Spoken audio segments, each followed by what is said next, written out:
Disturbing news out of Iran has shaken the large Iranian diaspora in Toronto to its core. The UN estimates 15,000 peaceful protesters have been arrested. Many of them are now facing the death penalty. Meanwhile, Canada has made moves to ban top Iranian officials from entering the country, but critics say more needs to be done. A brutal crackdown on a historic women-led revolution. It is day 59 of the protests in Iran. The current situation in Iran is alarming. It's outrageous. It's appalling, really. Human rights groups are reporting at least 300 people have been killed, among them children. CityNews can't independently confirm the figure, as non-state media and the internet have all been suppressed, which in itself is a huge part of the problem.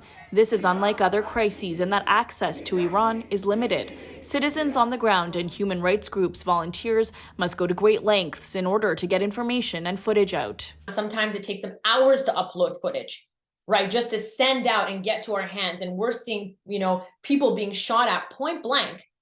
Right now, it's said that close to 350 individuals have been killed, but I am sure that number is that's far surpasses that. It's why the Iranian diaspora in Toronto is so committed to amplifying their voices.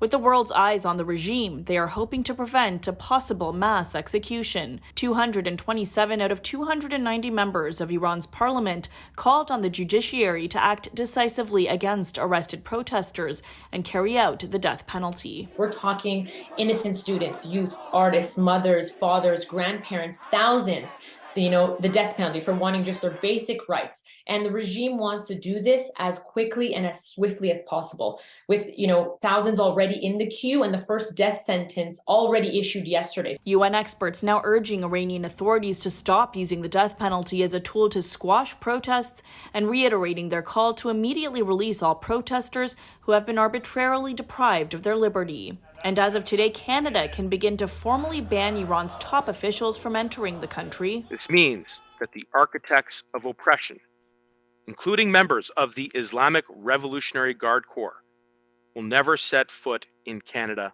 again.